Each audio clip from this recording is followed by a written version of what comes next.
All right. Hello and welcome back to the Leather Lounge. This is episode 8. My name is Sean Longstreet. I am the community advocate for Leather Wallet and host for the show. Today, we're talking about crypto payments with Stijn Paumen, the founder and CEO of Helio. Helio is revolutionizing how businesses and consumers interact with Bitcoin and other digital currencies. They make crypto payments not only accessible, but seamlessly integrated into everyday commerce. We'll explore how Helio is changing the landscape of online payments and their unique approach to eliminating traditional financial intermediaries and what this means for the future of global interactions. So, Stijn, thanks for being here. Welcome to the lounge. Thank you so much. That was an epic pitch, Longstreet. I couldn't have done that better myself. It's great to be here. Awesome. Well, let's get started. Let us know your background and how you got into Bitcoin and crypto and why you're focusing on this, blockchain-backed side of commerce. For sure. So me and my co-founder, Jim, we're based in London. We experienced entrepreneurs. So our background is actually in SaaS, in more of a traditional SaaS background, specifically in the cybersecurity space. So, and as a young man, I joined a company where Jim was a co-founder, and we built a very scalable web security platform that was ultimately acquired by Cisco. And then we started another company more in the VPN space, again, where we had a fantastic exit. And sort of after 20 years in cybersecurity, we wanted to do something very, very different. So Jim and I literally had this 6-month period where we were brainstorming on anything from delivering pizzas via drones to, again, another cloud business.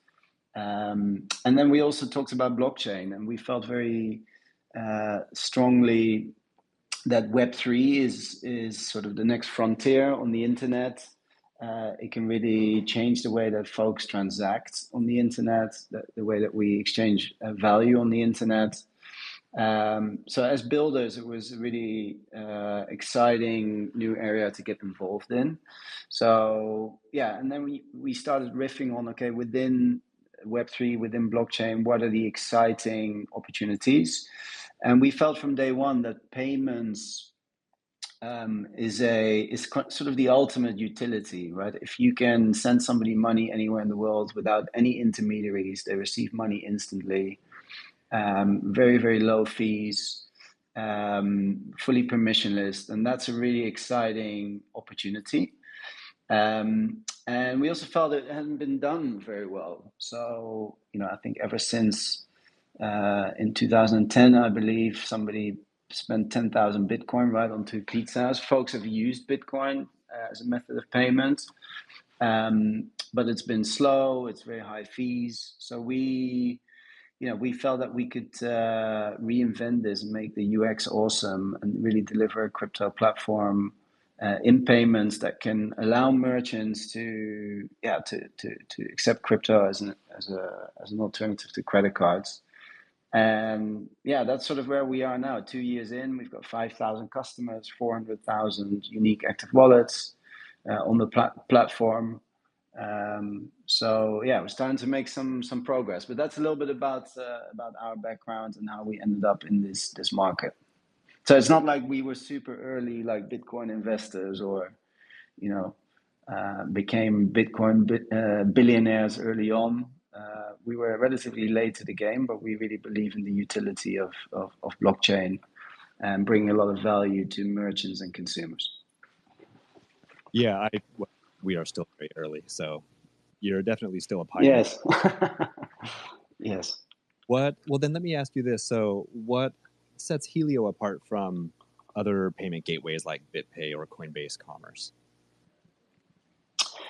So those guys, I would call them first generation payment gateways. And I think the main difference here is that they started out as centralized payment gateways. So if you're a merchant and you spin up on Coinbase Commerce or BitPay, and somebody scans your QR code, sends Bitcoin, you're receiving that Bitcoin on essentially an exchange, right? It's a wallet that's typically a custodial wallet. Private keys are held by the exchange.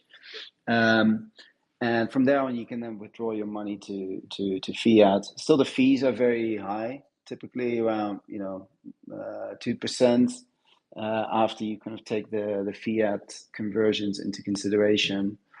And also because these are custodial workflows, they kind of don't offer the opportunity to offer some really Web3 specific features. So what we've done is we've made the payment flow 100% DeFi. So if you're a merchant, for instance, we have a Shopify plugin.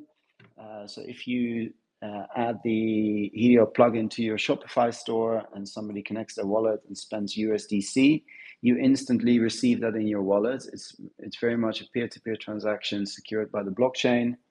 And we can then enrich that with some really cool Web3 features. For instance, if you hold a specific NFT, we can detect that the user holds that in their wallet. You can apply discounts. You can reward your consumers with other loyalty features like airdrop an NFT that can be, again, a discount voucher for the future or a proof of purchase. And yeah, so we've really tried to optimize for a DeFi flow and aim it at folks that are very comfortable with using, the amazing DeFi wallets that are available. So if you have a Ledger wallet, you can simply connect to a Helio checkout page, click a single button, and make sure that you pay securely, and that Bitcoin is then directly sent to the merchants, without the merchant having to receive it on a Coinbase wallet. So it's truly decentralized from a payments point of view.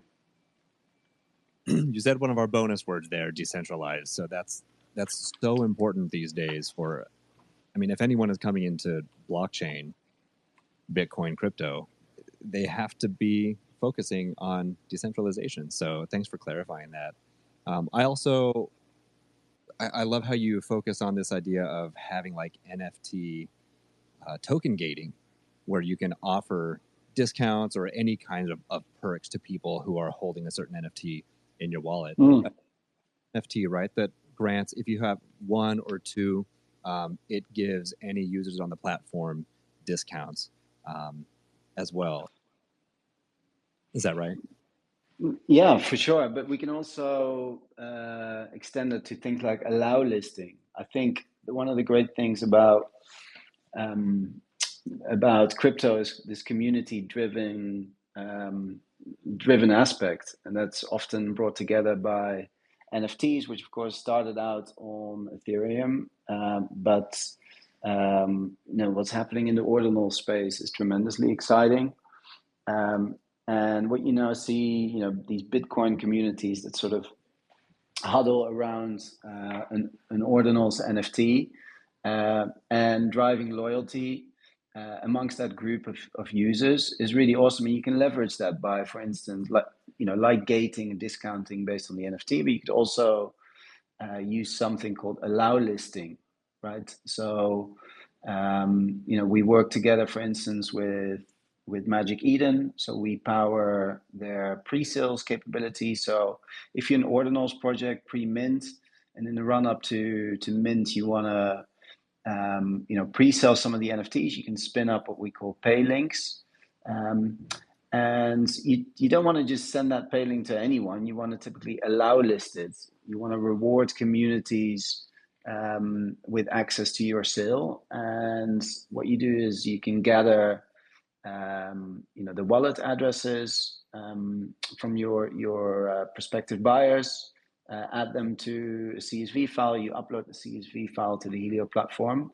And then at the checkout, you need to be one of those wallets on that list in order to access the sale. So again, driving exclusivity based on this community vibe.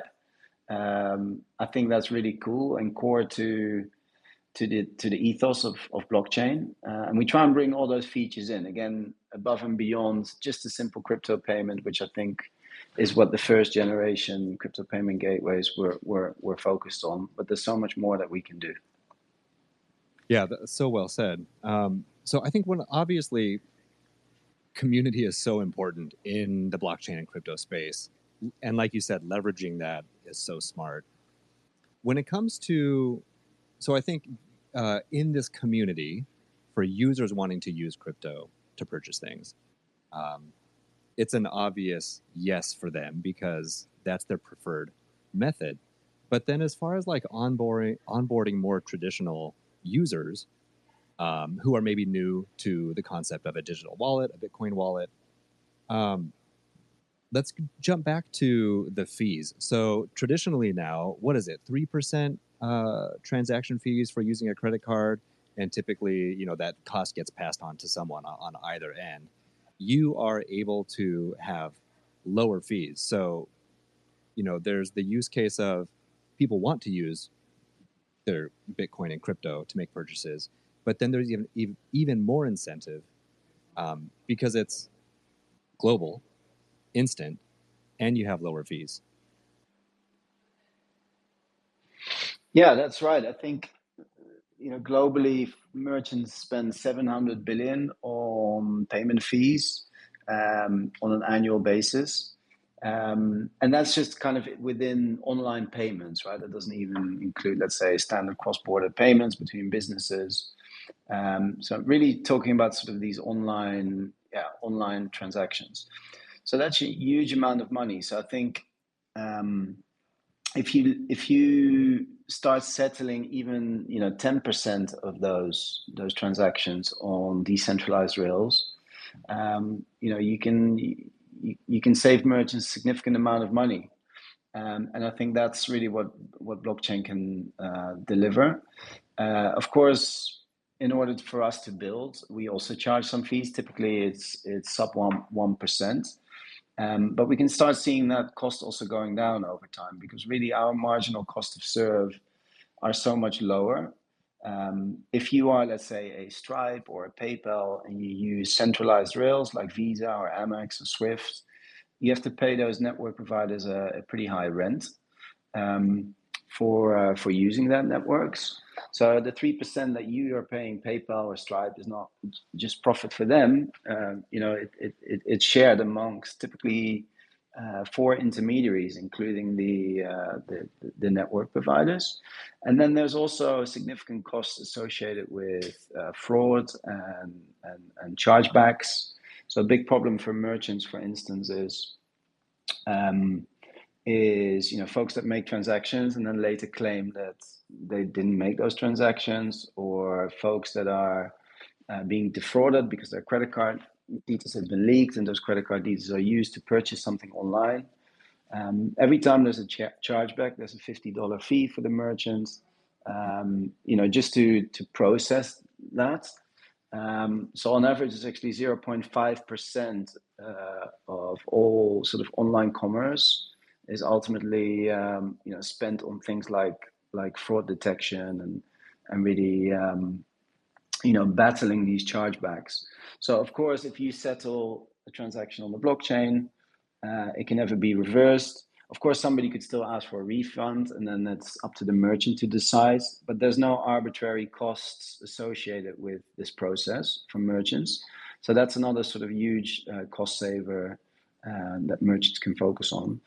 Some people might say, oh yeah, but the blockchain, you've got gas fees as well. Of course, if you use a standard Bitcoin transaction, you might be paying $4 or $5 in gas fees. But of course, there's many other blockchains, and there's also the Lightning Network on Bitcoin that shows a lot of promise for payments.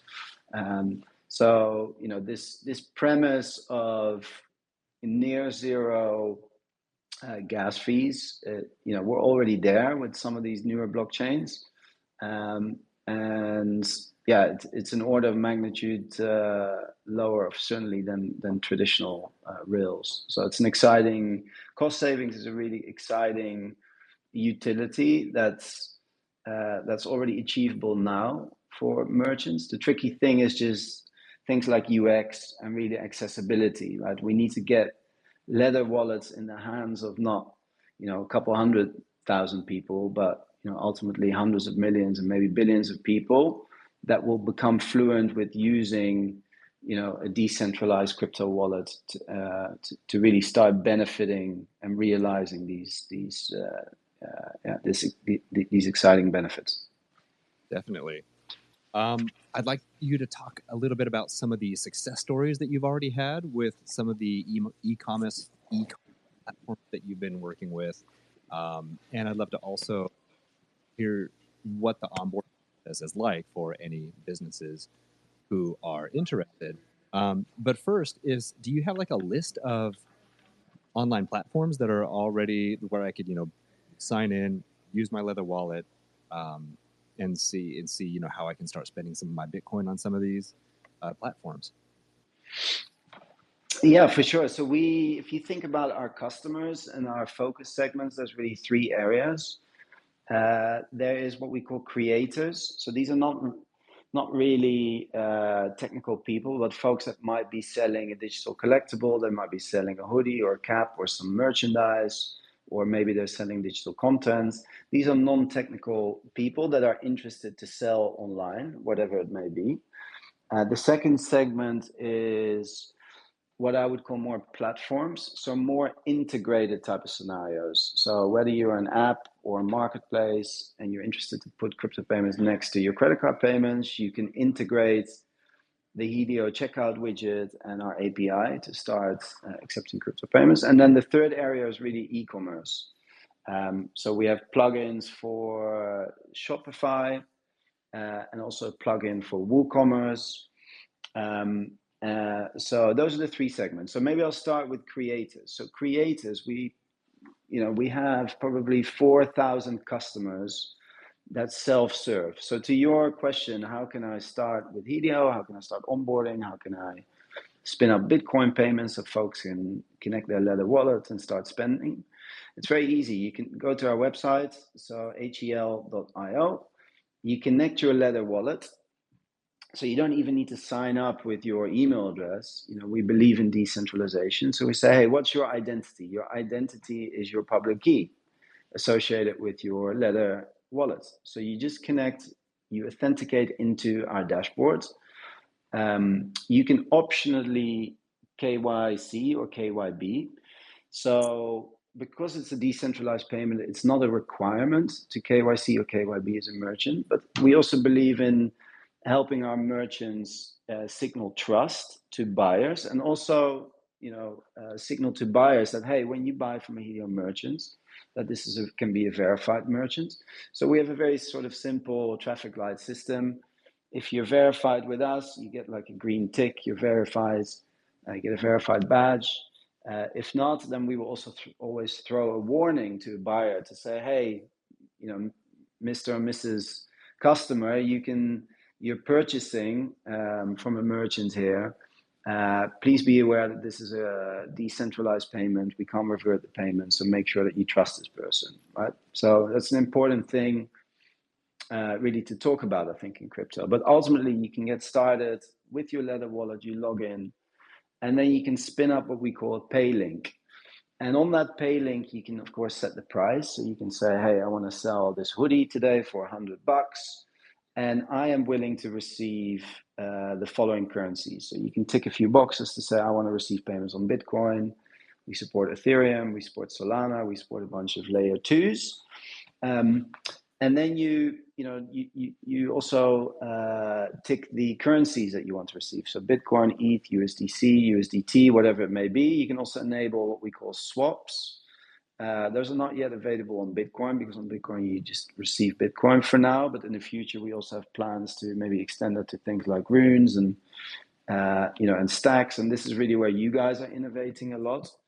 But already on Ethereum and Solana, you can say, I want to receive USDC, and you just allow buyers to spend whatever token they might have in their wallet.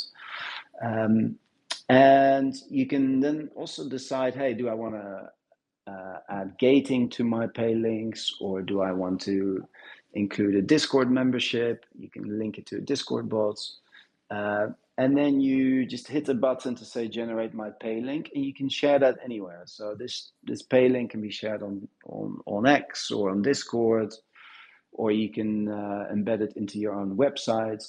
And really you can now start reaching buyers who can connect their Leather wallet and spend to buy your item. And as I mentioned, we have 4,000 creators selling anything from hoodies to NFTs to to videos. So you can also put Helio in a paywalling mode. So that's really cool, right? So just people that are familiar with crypto, they can just spin up their payments.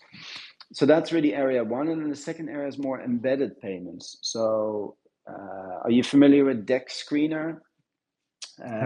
For instance, I don't know to what extent you are a meme coin degen, but It's that so yeah next. on Dex on Dex Screener you can list your what they call enhanced token information. So if you're the owner of a meme coin or another token that's trading, you can add your banner, your socials, any other information, and you pay Dex Screener $300 for that. And there's of course thousands of tokens that do that on a monthly basis. And we help Dex Screener with taking payments alongside what they traditionally had Coinbase Commerce, also Stripe. And we've built a really easy flow. So you kind of add your token address, you add your details, you click a button, it generates a payment. Folks can then connect their wallet and go ahead and pay for their token information. Dex Screener will listen to what's known as webhooks. So we're confirming on the back end, on the blockchain, that this transaction has gone through. And then your token information is automatically added to their website. So that's a really cool flow. But we also have other flows with, for instance, ticketing.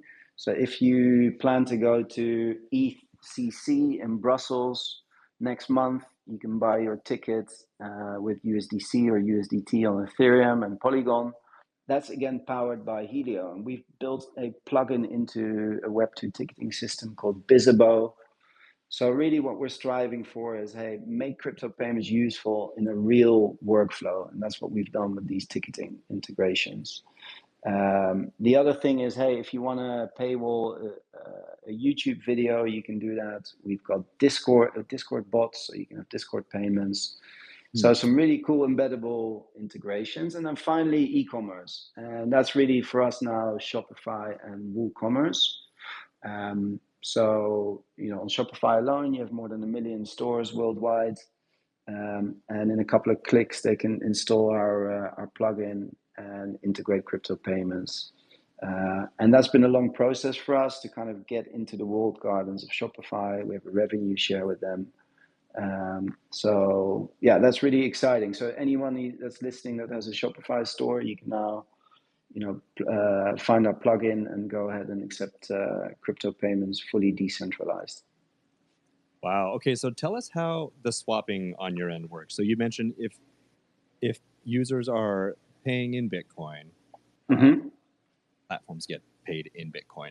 But anything else, like if a company wants to accept USDC, you can plug in, use any of your Ethereum network coins, and then you guys just transfer that, convert it to USDC, and then that goes. This space was downloaded via spacesdown.com. Visit to download your spaces today. To the store. Tell us about the logistics of that. How do you handle the swapping of the tokens? So we use a DEX under the hood. So it remains fully decentralized, right? So it's not like we're routing it to a centralized exchange, then trading it there. So Solana is a great example. So if you're a merchant accepting USDC on Solana, at the checkout, the user can select Solana as the blockchain. And then there's a drop down of a long list of tokens that are supported. Suppose the buyer wants to spend his or her bonk, one of the leading meme coins on Solana. She will just select bonk, hit pay. So let's say the item costs $10. Let's say that's 1 million bonk. We will take 1 million bonk from the wallet after the user connects wallet and signs. We will submit that then to a Jupiter smart contract. So we use Jupiter under the hood, who will route that as efficiently as possible to a USDC swap. We get USDC back through the smart contract, and we then in real time send that to the merchant wallet as a payout. So yeah, the permissionless nature of these decentralized exchanges really allows payment providers like us to offer ultimate choice to buyers, find the best quotes, find the best routes, and that's all settled in like 5-6 seconds. And yeah, that's pretty awesome. And I know that you guys, Sean, are also very sort of focused on the innovating in the Bitcoin space. So I think what's happening with runes, and it is really exciting because you might see a future where on Bitcoin you can do exactly the same thing. I don't know what your perspective is on that, but I can definitely see that happening in the future. Yes, Casey Rodomar really opened up a Pandora's box of utility on Bitcoin. But like you spoke about too, there's a lot happening in the Bitcoin L2 space. One of those L2s that we talk a lot about is Stacks. Yes. And now there's a lot happening on the Stacks network right now. Ultimately, everything that happens on Stacks, which is its own decentralized blockchain, the blocks of Stacks are married and mirrored to the Bitcoin blocks. But ultimately, anything that happens on Stacks gets settled on Bitcoin L1. So it has Bitcoin finality. And then we have soon an upgrade called the Nakamoto upgrade. So that's coming in a couple of months. And then we're going to see really fast block time. So Solana-like speed with Bitcoin finality. So like you said, the development that's happening on Bitcoin, everything that's happening on Ethereum and Solana, it's all going to be ultimately coming to Bitcoin as well. So people are really, everyone's kind of scrambling to try to make sure that we're all ready for this inevitable, the black hole that is Bitcoin, that everything ultimately comes to Bitcoin. I know there's a lot of people in this ecosystem who feel strongly about that. But yeah. Stack News that is seeing a ton of development and is going to be attracting more and more people especially as we get closer to the Nakamoto upgrade. Yeah, that's pretty awesome, right? That's the best of both worlds. If you have the flexibility and sort of composability of the smart contracts frameworks that exist on Ethereum and Solana, and if you combine that with the decentralization of Bitcoin, I think that's the ultimate. And yeah, I myself am not the biggest technical expert in sort of Bitcoin layer twos, so definitely very excited to learn more about that. And we're just excited to support Bitcoin. First, I think our journey in Bitcoin really started summer of last year when we because we have this close partnership with Magic Eden, so we closely followed sort of their their entry into ordinals in Q1, Q2 of 2023. And of course, the volume was super impressive out of the gate. And then playing around the first time with an Xverse wallet, you're like, wow, this is cool, because this, it feels like you're on Ethereum or Solana, but then, with the ultimate blockchain. So we very quickly took the decision, okay, let's start supporting this. And the first version just supported Xverse. And then, if you look at our volume on a monthly basis, so we process about, in a given month, somewhere between 20 and 25 million over the last quarter in payments volume. We see that because our roots are in Solana, we always, sort of very high 80% in Solana. But really, since Q4 of last year, we started, much bigger share of Bitcoin volume, and I think last month it was sort of 25% of it was Bitcoin volume. So people love spending with their with their Bitcoin wallets. And also what's played in our favor is actually that Coinbase Commerce, they pulled support for Bitcoin. I don't know if you know that, but they're really pedaling their base chain, right? So the layer 2. So if you are a Coinbase Commerce merchant, and previously you could accept Bitcoin, Ethereum, USDC, USDT, Doge, since an upgrade that they did in April, they deprecated support for native Bitcoin wallets, and you have to use essentially Base or Ethereum. The only exception is if you have a Coinbase account, you can log in with your email address and passwords. And then if you have Bitcoin to spend there, then fine, that works. But if you just hold Bitcoin in a decentralized wallet, you can no longer spend it on Coinbase Commerce. So yeah, it's a big opportunity for us. Well, that's good that you are opening up and making sure that you are enabling everyone around the world to use in Bitcoin, because I know, that is the pain. That is the ultimate decentralized blockchain. So it's just inevitable for everyone, or for most things to end up there. Well, let me ask you then, let's go with some success stories. So what has it been like as you've been growing? What are some of these success stories that you've had as Helio is partnering with some of these e-commerce businesses? So just a couple of interesting examples. We start maybe with a crypto-focused example. So Solana has been selling a mobile phone, believe it or not. It's called the Solana Saga 2. It's an Android phone. The big difference is that there's a crypto wallet, sort of at the operating system levels. That means that folks don't need to deep link into wallets. It's much more sort of native experience on mobile. And they sold a ton of units through the Helio plugin on Shopify. So I think they've sold more than 150,000 mobile phones so far, retailing for $500. And they offered pay with Stripe or pay with Helio on Solana, USDC on Solana. And for about the first 3 months of the sales, like it was neck to neck, about 50% of the volume on credit card, 50% on Helio with a crypto wallet. And then they actually decided to ditch Stripe because they were paying 3% in fees, right? And we had a special promotion that it was actually free for Solana for that period.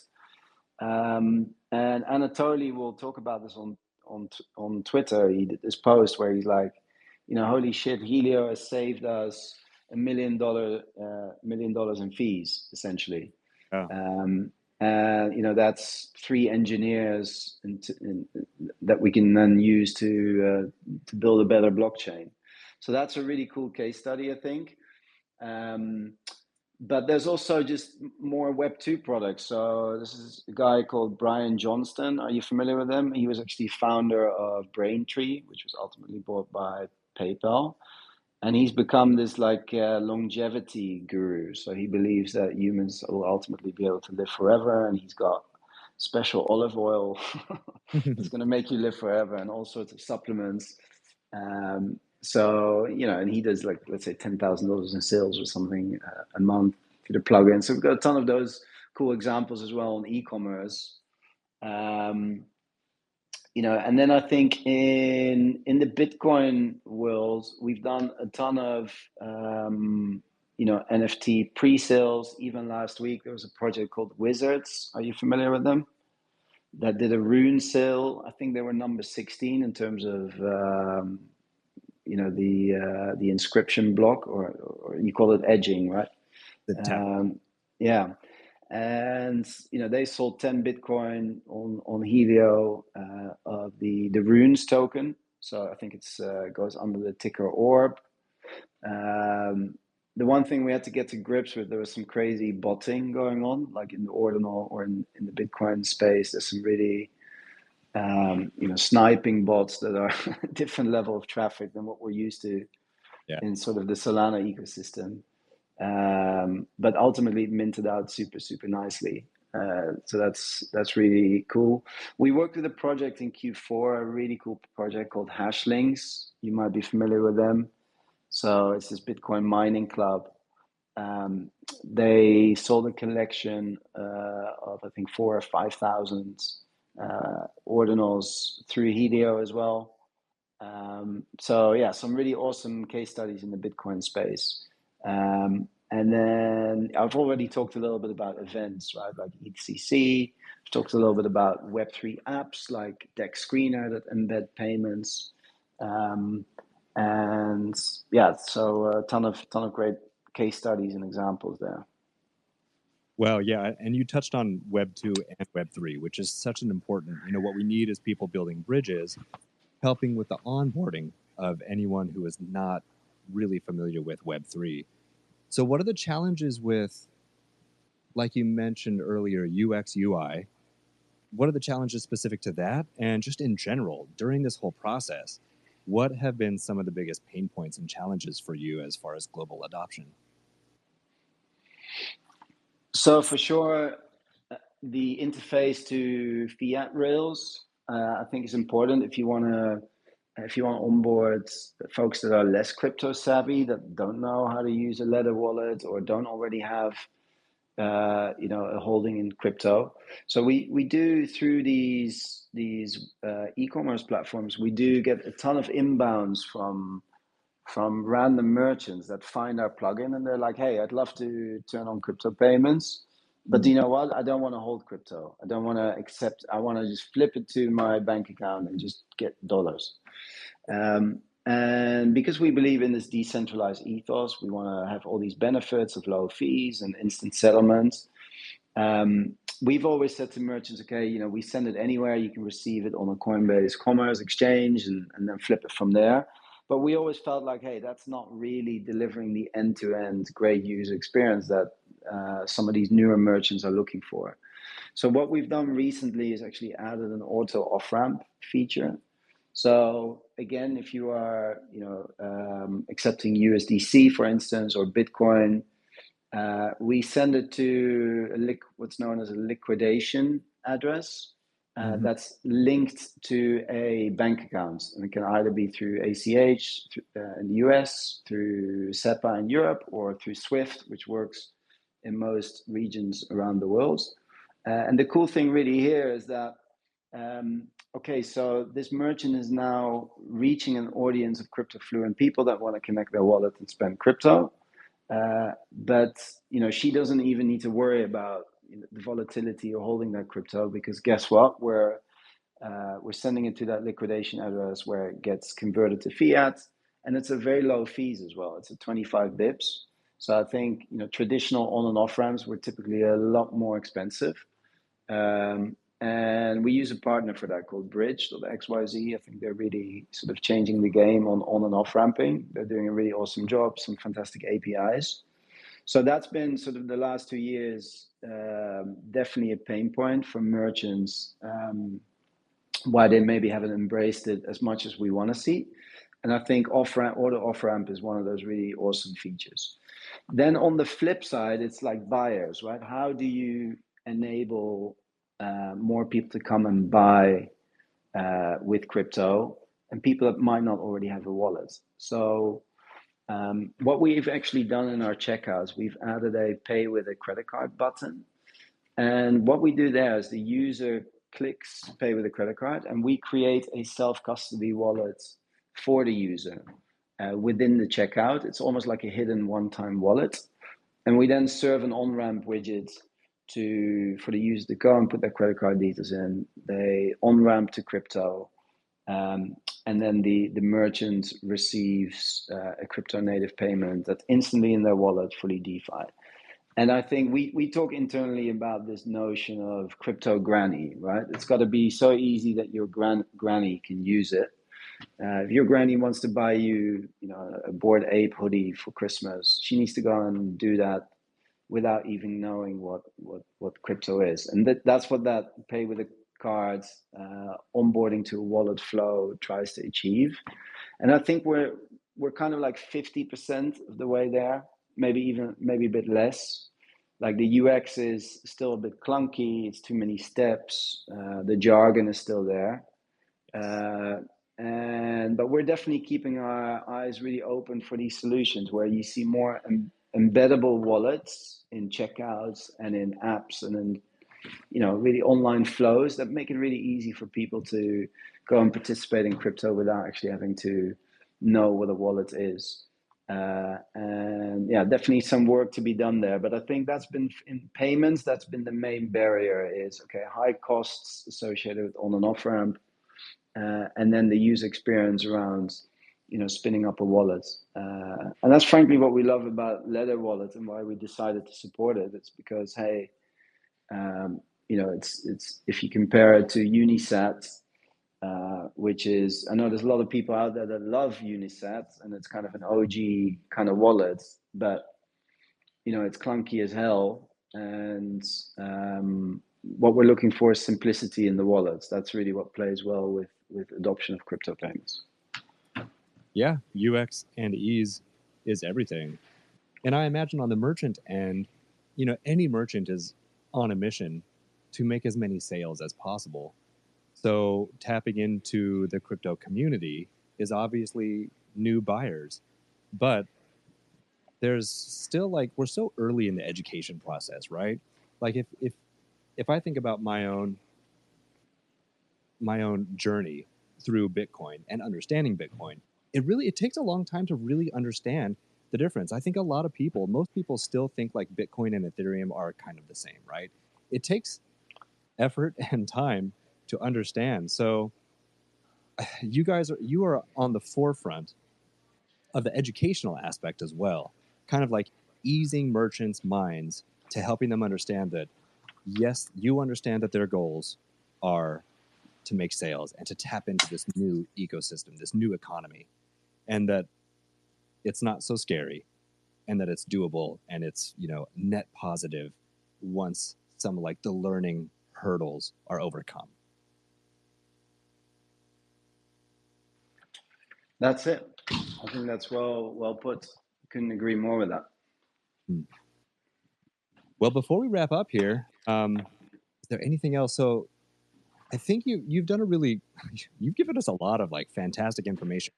It's really clear that you being at the forefront of this new ecosystem, this global e-commerce world, and what the ramifications are of blockchain payments, you've really given us a lot of insights. So I thank you for your time here and for your expertise.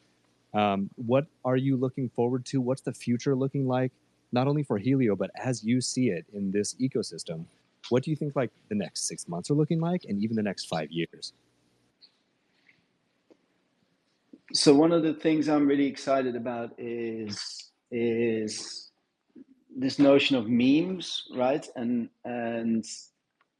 people outside of crypto look at this sometimes as a casino and a crazy roller coaster, but I think the ability for communities to come together behind, around a meme or around a utility in a community is super, super powerful and should not be underestimated. And that's why I love this, this notion of runes. Really excited to see where that goes, because what we spoke about earlier, kind of when you think about this Jupiter swap on Solana, where somebody can spend bonk, the merchant receives USDC. There's no reason why we cannot extend this same dynamic to the Bitcoin space. And it would be awesome, in any store of your choice, if you can spend your decentralized runes or your orb runes or whatever it might be, or your really your wealth that you've accumulated by participating in these communities and contributing and creating value. That's just awesome, because if you think about crypto as a whole, right, there's somewhere between 2 trillion and 3 trillion in decentralized wealth, and a lot of that is Bitcoin. There's maybe 50 million or so active wallets. I know there's a lot more wallet addresses out there, but who are really kind of addressable people that might want to spend? And that's probably around 50 million right now. But the trajectory is clear, right? It's growing in the last, and only really the sort of 15 years that blockchains have existed. So, and it's accelerating. So if you extrapolate that out, you're going to be in a world in 5 to 10 years where you hopefully have hundreds of millions of people with a crypto wallet and maybe more than 10 trillion in wealth. And that's a huge unlock. And not everybody is going to want to just hold their Bitcoin. and keep it for the long run. These are also people, as we've discussed, that have accumulated wealth through participation in communities, have all sorts of memes and tokens with value, and they're going to want to spend that. So it's going to be really awesome, I think, if we can make that accessible to everyone. And that's really the core to our mission, so making crypto payments accessible to everyone. So if you buy your coffee in the morning, on the way to work, or if you shopping online, that you can kind of spend that decentralized wealth as a method of payment. And that's really what we're gunning for. And I think memes and tokens outside of the main tokens are a means of enabling that. So yeah, look forward to spending your runes on Helio very soon. Yeah, that's amazing. And I love how you articulated that people they're not going to hodl forever. The point is not to just buy Bitcoin and hold it forever. Yes, we have long time preferences here, but more and more people are going to want to interact with their cryptocurrencies. So that's such a good point. And the other thing that I like that you said, especially when it comes to okay, so people can spend their bonk, have it go to USDC, boom, sold. And taking that now to the Bitcoin ecosystem as well.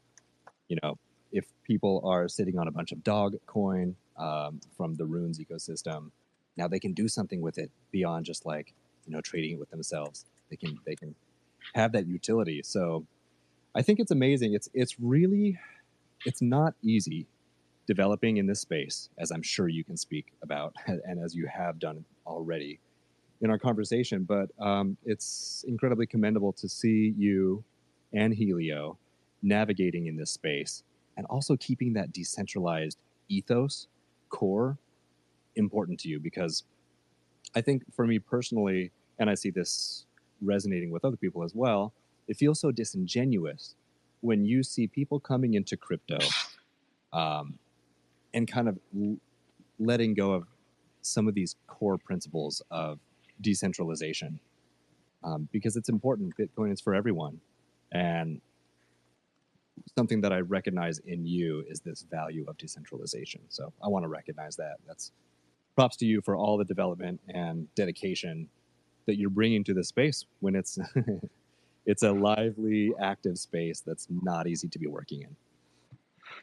I shouldn't be taking the kudos. We've got a team of 20 amazing people, but yeah, it's appreciate the kind words, and it's great to be on the show.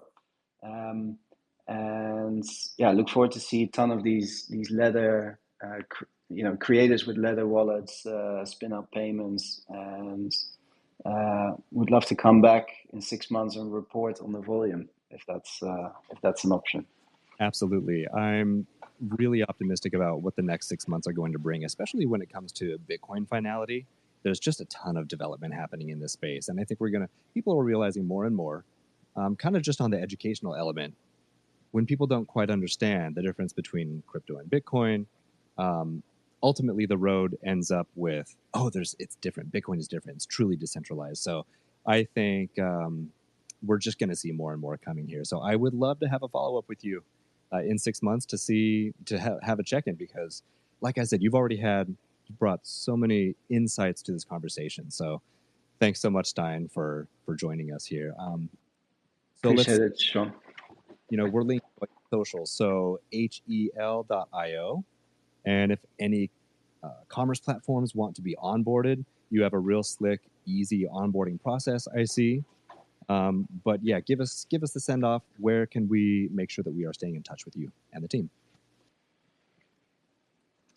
That's it. So ping us. Of course, being in crypto, we're very, very active on X. So ping us a DM. DMs are open.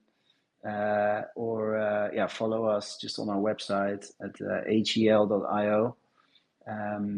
And yeah, look forward to keeping in touch. Appreciate folks listening in, and have a great day. Great. Thank you so much, Stijn. And thank you, everyone, for tuning in to this episode of the Leather Lounge. Leather is your gateway to everything Bitcoin, from DeFi to stacks, ordinals, runes, stamps, and NFTs, and digital payments like Helio and more. You can visit our blog and learn center at leather.io. And you can also find a lot of new helpful crypto content on our recently released YouTube channel. We've been working real hard bringing you educational content, long form content, little 30, 60, 90-second sound bites that you can send around for everyone to make sure we are spreading the education.